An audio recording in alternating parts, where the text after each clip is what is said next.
Merci DevFest pour l'accueil. En 2022, j'ai tweeté pour la énième fois une idée de projet inutile. Je voulais être le premier à jouer à Doom sur une croix de pharmacie. 2 ans et demi plus tard, on en est là. Alors, on a joué à Doom sur la croix de pharmacie, je ne vais pas le faire aujourd'hui.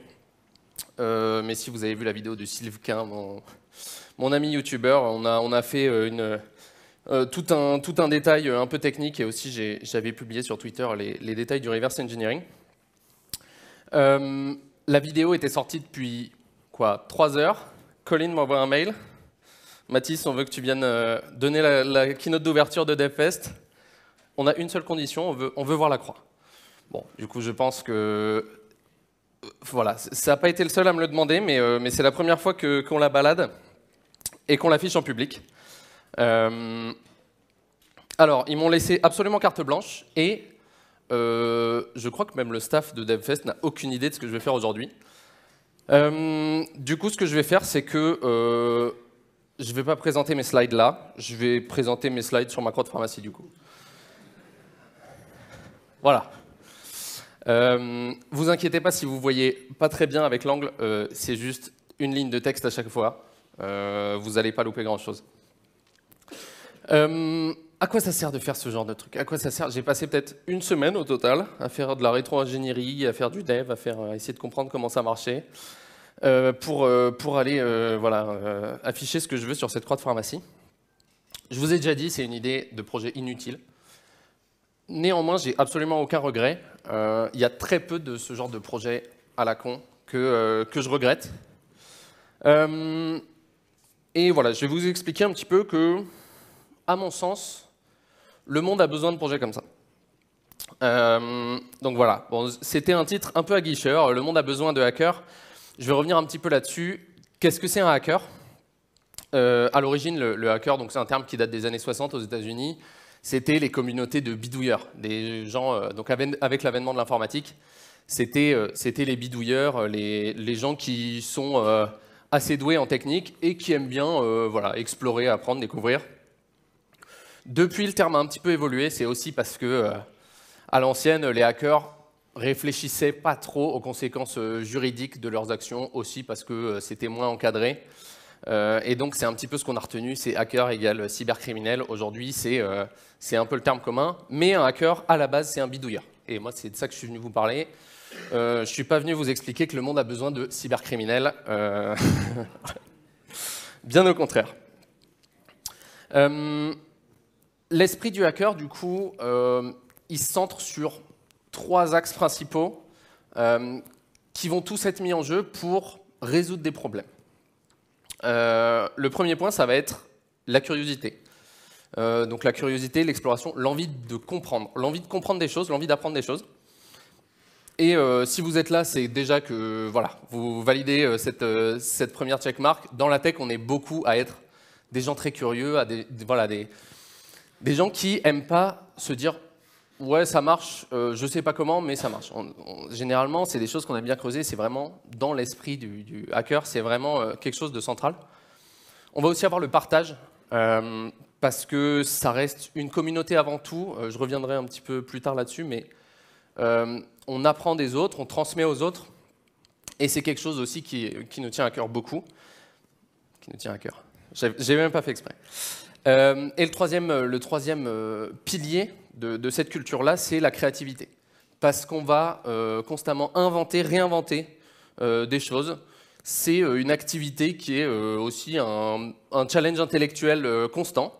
Parce que voilà, on sait qu'on veut faire quelque chose. Souvent, on ne sait pas exactement comment on va le faire. On se dit, c'est pas grave, j'apprendrai. Et c'est l'histoire de ma semaine de travail sur cette croix, c'était que ça. Je ne sais pas faire, mais je vais apprendre. Donc voilà, l'objectif final de tout ça, c'est de résoudre un problème, d'inventer une solution. J'ai pas dit résoudre un problème utile, j'ai pas dit inventer une solution efficace, mais voilà, c'est résoudre des problèmes un petit peu qu'on s'invente ou voilà, qu'on a envie d'explorer un petit peu. Alors, je vais vous poser une question, elle est très difficile, vous allez voir. C'est quoi le nom de l'entreprise qui a été fondée par Steve Wozniak et Steve Jobs en 1973? C'est bien, j'ai entendu Apple. Raté. Apple, c'était en 1976. La première entreprise de Steve Jobs et Steve Wozniak. Ils commercialisaient des boîtiers de phreaking, qu'on appelait des Blue Box. C'est des boîtiers de piratage téléphonique qui permettent de ne pas payer sa facture sur des appels internationaux. Parce qu'à l'époque, ça coûtait hyper cher, et donc ils ont découvert que voilà, avec un peu d'électronique, en fait, ils arrivaient à contourner les systèmes de facturation. Comment ils ont fait ça? En fait, à l'époque, les lignes téléphoniques, donc c'était des lignes physiques, un câble transmet un signal entre deux centres d'appel. Donc les appels étaient, les combinés étaient raccordés à un terminal local qui rassemblait tous les téléphones du quartier, et ils communiquaient entre eux comme ça, ces centres d'appel. Et donc en fait, une ligne, ça transmet un appel, mais entre deux appels, ça transmettait aussi des signaux de contrôle entre ces centres d'échange téléphonique. Si la ligne était libre, on envoyait une fréquence. S'il y avait une numérotation en cours d'un centre vers un autre, on disait « Ok, je veux que cette ligne-là, elle fasse un appel entre telle personne et telle personne ». Pareil, un appel, quand l'un des deux raccroche, ils envoyaient une pulsation d'une certaine fréquence. Jobs et Wozniak, ils sont tombés sur un manuel de ces espèces de serveurs primitifs téléphoniques, et ils se sont rendus compte qu'en fait, en envoyant les fréquences de contrôle dans le combiné, ils pouvaient en gros reprogrammer le serveur distant et du coup rediriger leur appel vers un numéro surtaxé ou un numéro international. Donc voilà, c'était leur première boîte. Pourquoi je vous parle de ça? Il y a Steve Wozniak, il y a quelques années dans une interview, il disait « Sans la Blue Box, nous n'aurions jamais créé Apple ». Voilà, donc il y a eu 3 ans entre la création de cette Blue Box, c'est un petit boîtier qui vendait 170$. Ce truc-là, qui était à la base un projet de bidouillage qui vendait quasiment à prix coûtant à des étudiants sur leur campus, en s'intéressant à ça, ils se sont rendus compte, mais en fait, on est capable de faire des boîtiers électroniques assez complexes. On est capable de faire des trucs qui dépasseraient n'importe quel hardware qui est fabriqué là, et en plus, on pourrait le produire dans notre garage, les premiers exemplaires. Et donc, c'est comme ça qu'ils se sont lancés. S'ils n'avaient jamais expérimenté, s'ils n'avaient jamais eu cette curiosité-là d'essayer de faire un petit POC comme ça dans leur coin, qui au final a un petit peu grandi, et qui leur a donné confiance, on n'aurait jamais eu Apple. Une autre histoire que j'aime bien, qui est un peu plus contemporaine, c'est l'histoire de WannaCry. Donc, WannaCry, c'est le matin du 12 mai 2017. Il y a un virus qui commence à se propager sur Internet, sur plein de machines Windows, avec une faille qui s'appelait Eternal Blue, qui était à peine patchée. Et c'est un virus qui commence à se propager. Donc chaque ordinateur, ça chiffre les fichiers, ça vous demande une rançon en Bitcoin, et ça va essayer de scanner Internet pour infecter d'autres ordinateurs. Donc voilà, très très rapidement, en quelques minutes, quelques heures, des dizaines, des centaines de milliers de machines se font infecter, chiffrées. Là, je vais faire un petit détour technique. Voilà, je me suis promis de ne pas trop parler de technique. Donc voilà, je ne vous expliquerai pas trop le détail de comment ça marche à l'intérieur de ça, mais je suis là toute la journée, donc on peut en discuter.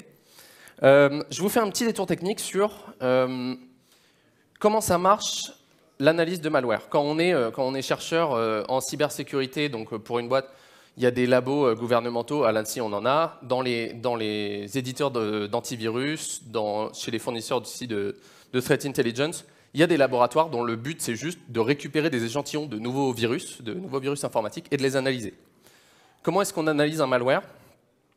Généralement, on va se dire, on va le mettre sur une machine, on va la laisser se faire infecter, on voit comment ça se comporte.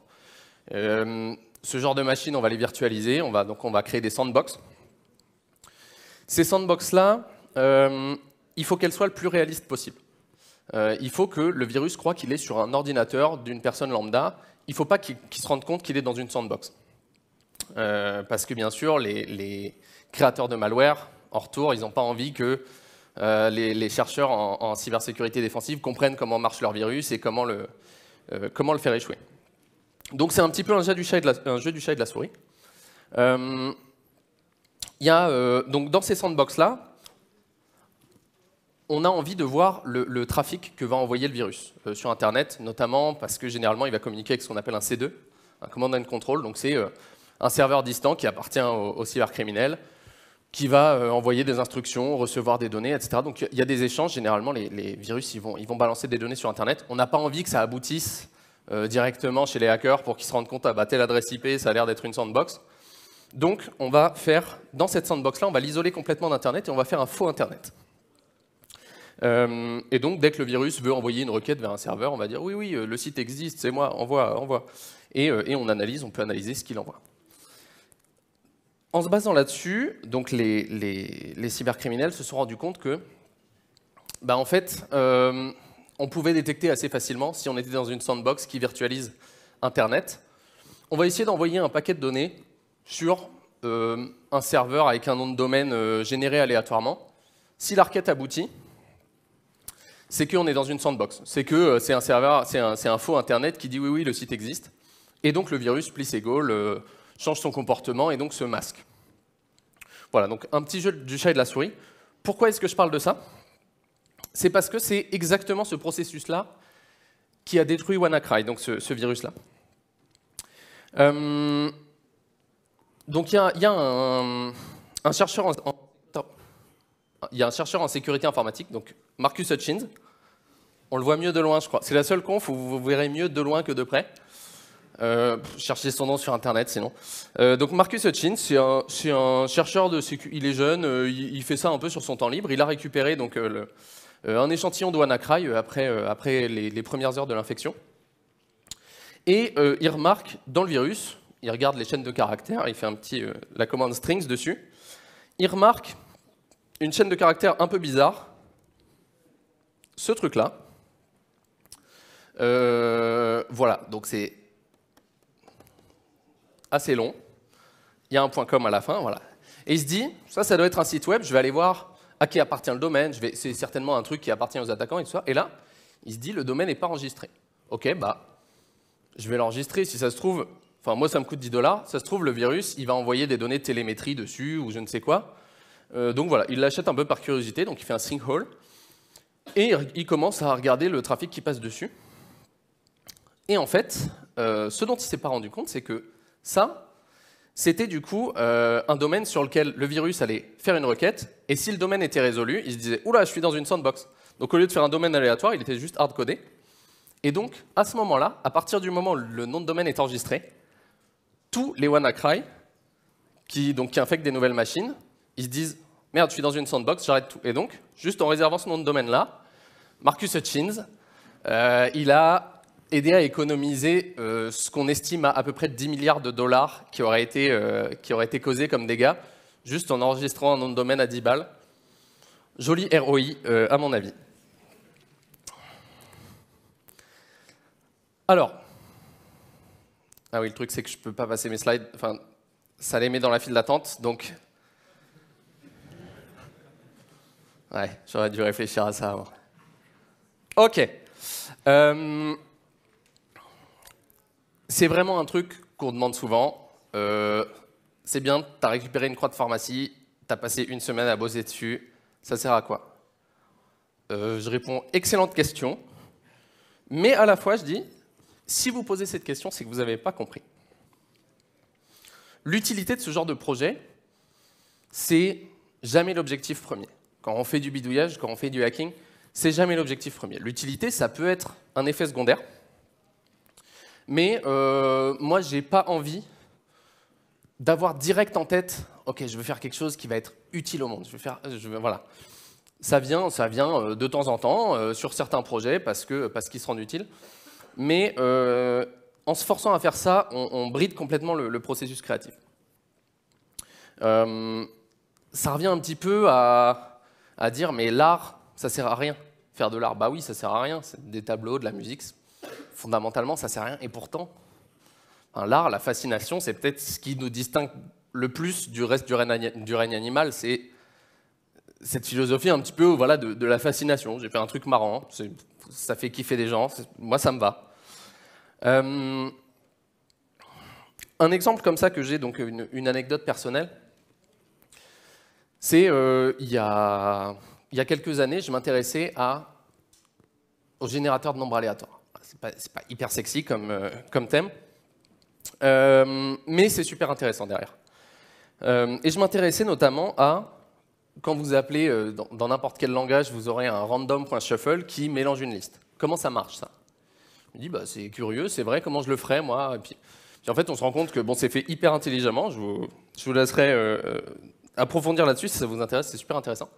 Mais je me dis, voilà, je vais regarder comment c'est fait donc, dans mon langage préféré, le Python. C'est un interpréteur Python que j'ai là sous les yeux d'ailleurs, qui passe mes slides. Comment est-ce qu'ils font en Python? Donc je commence à creuser un petit peu. Je lis voilà, le code source de CPython, l'interpréteur principal, qui est étonnamment facile à lire. J'ai vraiment lu des trucs qui étaient beaucoup plus immondes que ça, là c'est assez limpide. Et en creusant un petit peu, donc voilà, juste par cette curiosité-là de comment ça marche, je fouille un petit peu une fonction qui s'appelle randBelow, qui est utilisée absolument partout. Dès que vous appelez une fonction de génération de nombres aléatoires qui n'est pas juste « génère-moi un bloc de 32 bits », randBelow, elle va être appelée à un moment ou à un autre. C'est une fonction juste qui génère un entier entre 0 et n-1. Voilà. Et ce truc-là, je me dis, attends, mais là, il y a un shift qui est bizarrement calculé. Et en fait, je me rends compte que dans un assez grand nombre de cas, c'est-à-dire le cas où n est une puissance de 2, cette fonction est 2 fois trop lente et consomme 2 fois trop d'entropie par rapport à ce qu'elle devrait faire. Et donc, c'est comme ça que juste en lisant un bout de code Python, je me retrouve à être remercié par l'auteur de toute la section mathématique de Python et que mon nom apparaît dans la liste des contributeurs. Alors certes, très très bas, mais voilà. Ma petite contribution à une fonction qui est utilisée des milliards de fois par seconde dans énormément de machines, parce que juste, il y a un mec qui a été curieux et qui a voulu fouiller. Et pareil, à la base, mon objectif, c'était pas de me dire « Et si aujourd'hui, je faisais une optimisation Python qui va servir à des millions de gens ?» Un autre projet que j'ai présenté sur cette même scène il y a 2 ans, à DevFest Strasbourg 2022, c'était FADA, pour celles et ceux qui étaient là. C'était un détecteur de deepfake. À l'époque, je m'intéressais un peu à ces générations d'images de faux visages, donc un site qui s'appelle thispersondoesnotexist.com. C'est un site qui est très simple, vous allez dessus. Chaque fois que vous rafraîchissez, ça vous affiche un nouveau visage qui est généré par une IA. Alors, à l'époque, c'était révolutionnaire. StyleGAN 2, c'était un truc de fou. Maintenant, on a tous voilà, Midjourney ou Stable Diffusion qui font ça 100 fois mieux et qui prennent des consignes. Mais du coup, ce site-là, c'était un peu la référence, notamment pour les gens qui voulaient générer des faux profils sur les réseaux sociaux. Parce que ça vous donne un visage très réaliste d'une personne qu'on retrouve sur aucun moteur d'indexation. Et donc, ce site-là, je me balade un peu dessus, je l'étudie. C'était pour un autre projet où moi-même j'étais en train de générer des faux profils pour les réseaux sociaux, pour un challenge. Et je me rends compte qu'en actualisant rapidement, des fois j'ai 2 fois la même image qui s'affiche, d'affilée. Là je me dis, bon on va creuser un peu ça. Et en fait, on se rend compte que pour économiser un peu de puissance de calcul, le serveur il ne va pas calculer, à chaque fois qu'on balance une requête, il ne va pas calculer une image, il va juste avoir une seule image en cache. Cette image, elle va changer à peu près toutes les secondes, mais c'est cette image-là qui va être envoyée à tout le monde qui fait une requête dans cet intervalle-là. Là derrière, du coup, je me dis, bon, bah, je vais coder un petit bot qui va télécharger toutes les secondes cette image-là. Je l'indexe, je le mets dans un moteur de reconnaissance faciale fait maison. Ça, pareil, j'ai un peu découvert à la volée comment on faisait. Et voilà, du coup, ça me donne juste un petit site très simple où je peux envoyer une photo de profil de quelqu'un et ça me dit est-ce qu'elle a déjà été vue par mon bot qui l'a téléchargée? Donc, est-ce que c'est un faux profil? Ça me donne aussi l'heure exacte de génération qui peut parfois se rendre utile. Pareil, c'était juste un petit projet comme ça de je suis curieux, j'ai envie de faire ça, et puis peut-être que ça servira un jour. Il s'avère que voilà, dans les quelques années qui ont suivi, ça a servi à 2 trucs. Au moins, je ne sais pas, peut-être d'autres. Je log pas les requêtes, donc peut-être qu'il y a des gens qui s'en sont servis autrement. Mais je sais que ça a servi à déceler un réseau d'influence étrangère sur Twitter, avec pas mal de faux profils qui faisaient voilà, de l'influence politique notamment. Je ne vais pas donner le pays, mais on sait tous qui c'est. Et aussi, quelques années plus tard, de quelqu'un qui m'ajoute sur LinkedIn, qui a une photo de profil qui me fait un peu douter. Je la balance dans l'outil. C'est effectivement un fake, donc là, bon, faux profil sur LinkedIn, pas très gênant. Et en fait, en tirant le fil, je me suis retrouvé à voir que sur LinkedIn, il y avait un réseau d'une vingtaine d'entreprises qui administraient des milliers de faux profils. On ne saura jamais ce que c'était, mais ça faisait plusieurs années qu'ils le construisaient progressivement. Et du coup, en une semaine, on l'a fait tomber. Donc voilà, c'est pareil, je me dis c'est une petite contribution. Je ne sais pas ce qu'ils avaient comme intention derrière, mais voilà, c'est ce genre de petit projet où j'ai jamais eu l'intention de faire des choses utiles à la base.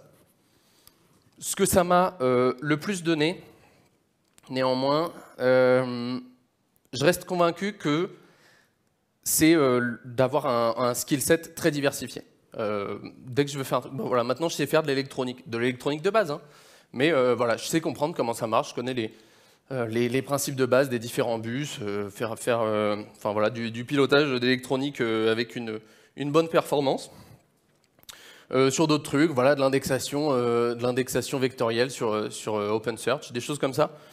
Et tous ces petits trucs mis bout à bout, donc plein de petits projets sur lesquels on apprend hyper vite, ça permet de se diversifier beaucoup, de s'ouvrir aussi sa culture, et je ne vous cache pas l'employabilité qui va avec, qui fait aussi assez plaisir. Et là-dessus, pour conclure sur cette question, ça sert à quoi?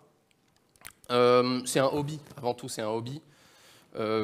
J'ai pas l'intention de... Voilà, j'ai pris des cours de piano pendant longtemps dans ma vie, c'était pas dans l'objectif de devenir concertiste, c'est juste parce que ça me fait kiffer. Là c'est pareil, mais en plus, il y a vraiment un challenge intellectuel, et derrière, en plus, ça me sert dans mon métier. Donc, franchement, je pense que voilà, cette question-là, finalement, ça ne sert pas à créer des trucs utiles, mais ça sert aussi beaucoup au développement personnel.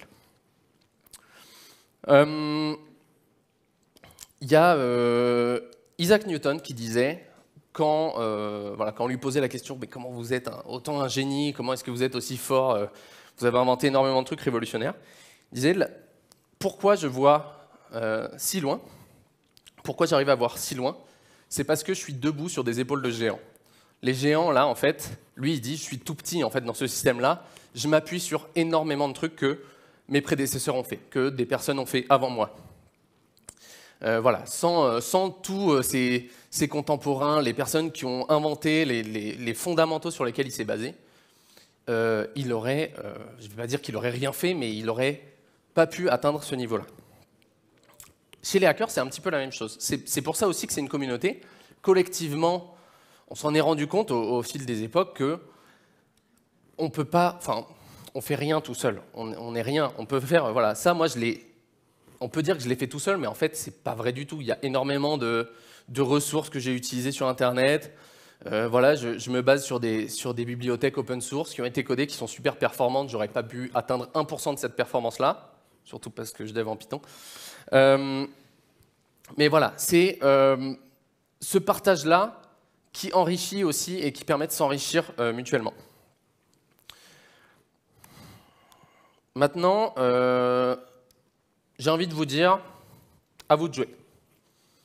Dans la tech, et on ne s'en rend pas suffisamment compte, on a énormément de chance d'avoir un terrain de jeu qui est aussi vaste et aussi inexploré. Et même si vous allez à des endroits qui sont déjà explorés, c'est bien aussi de réinventer des choses, c'est bien aussi de refaire des choses à votre manière, à votre sauce, aussi juste pour apprendre. Vous n'êtes pas obligé de savoir où vous allez quand vous commencez. Moi, je le sais à peu près jamais. J'ai une idée de base, mais la direction, on l'invente un peu au fur et à mesure du trajet. Vous n'êtes pas obligé, du coup, d'avoir des idées uniques, mais tout ce qui compte, c'est aussi le partage. Partagez comment vous avez fait, partagez ce que vous avez fait, même si vous ne partagez pas le processus détaillé de voilà, comment j'ai fait ce bidouillage-là, tout ça. C'est déjà une première étape. Ça donne de la curiosité aux autres aussi. Moi, quand j'ai dit je veux jouer à Doom sur une croix de pharmacie, c'est parce que j'ai vu d'autres gens qui jouaient à Doom sur plein d'objets connectés à la con. C'est pas parce que j'ai vu des articles de blog qui disaient « Ok, voilà comment j'ai fait exactement ». Donc rien que de partager le résultat et de faire un peu rêver votre entourage, c'est aussi comme ça qu'on dissémine cet esprit-là qui nous permet collectivement de construire des trucs cool et de faire en sorte que la tech ce soit un monde intéressant et pas juste un truc où on va développer des sites web et des trucs, des énormes monolithes dans son travail de 9h à 17h et après on rentre à la maison, on fait autre chose. C'est voilà, pour entretenir un petit peu cette passion-là qui me tient énormément à cœur. Une dernière chose, je crois qu'on est quasiment dans les temps. Il y a un truc que beaucoup de gens m'ont demandé vis-à-vis de cette croix de pharmacie. Avant de passer à ma toute dernière slide, je vous rappelle juste qu'on a un code of conduct ici. Donc, on reste family friendly. Vous voyez peut-être ce qui arrive là. Voilà, les discours, même sous le couvert de l'humour, les discours un peu craignos, on évite s'il vous plaît. Maintenant, à vous de jouer.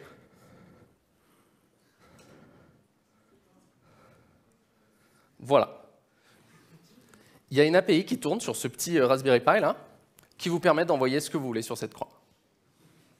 Je vous remercie.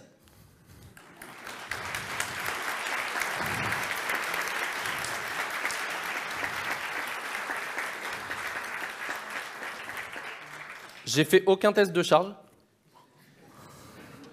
Oh, c'est bon. Le premier, alors je ne sais pas qui a mis yay, mais voilà. Bon, je vous laisse.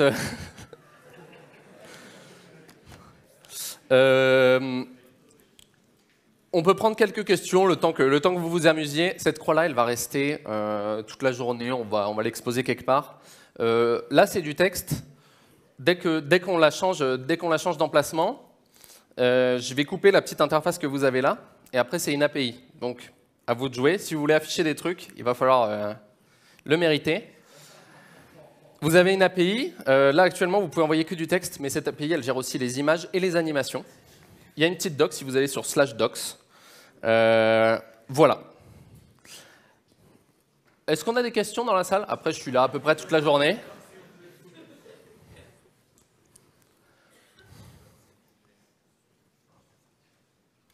Ah ouais, vous êtes tous sur pharmacie.cool là. Attendez, je coupe le serveur. Ouais. Ah, ça c'est une bonne question. Comment on se procure une croix de pharmacie? Donc vous avez peut-être vu, j'ai fait une vidéo avec mon pote Sylvain, qui a, lui, récupéré une croix de pharmacie parce qu'il a le bras long et voilà. En voyant cette vidéo-là, il y a un pharmacien qui nous a contactés, qui m'a dit « Bonjour, j'ai une deuxième croix de pharmacie, je suis en train de la changer en ce moment, je m'en débarrasse, si vous la voulez, venez la chercher. » Voilà. Un bestiau comme ça, donc ça c'est pas le modèle le plus moderne et tout ça. Quand c'est neuf, ça vaut 6500 balles. Je l'ai eu en échange de 4 tablettes de chocolat. Bon deal. Mais voilà, c'est un modèle Smart Light. Je vais peut-être open sourcer le serveur si jamais il y a d'autres gens qui arrivent à en récupérer. J'ai été contacté par un artiste qui veut en faire une exposition. Donc voilà.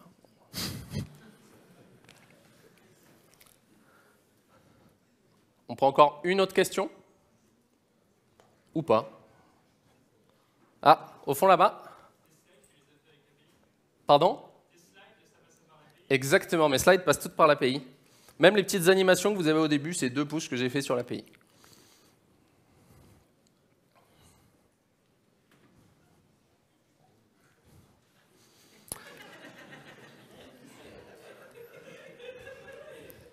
« 9h47. J'ai commencé à 18. J'ai encore 1 minute. Hein. Vous me ressortez un piano, je vous en joue un peu si vous voulez. Ouais, on a une question là? En fait, Doom, c'est un jeu vidéo, c'est ça? Oui. Doom, c'est un jeu vidéo et il y a un peu un challenge dans la communauté des hackers de jouer à... C'est un vieux jeu vidéo. De jouer à ce jeu sur à peu près n'importe quels objets connectés. Et ça n'avait jamais été fait sur une croix de pharmacie, donc on a un peu écrit l'histoire avec ça. À quand l'apéro? Je vous remercie pour votre attention.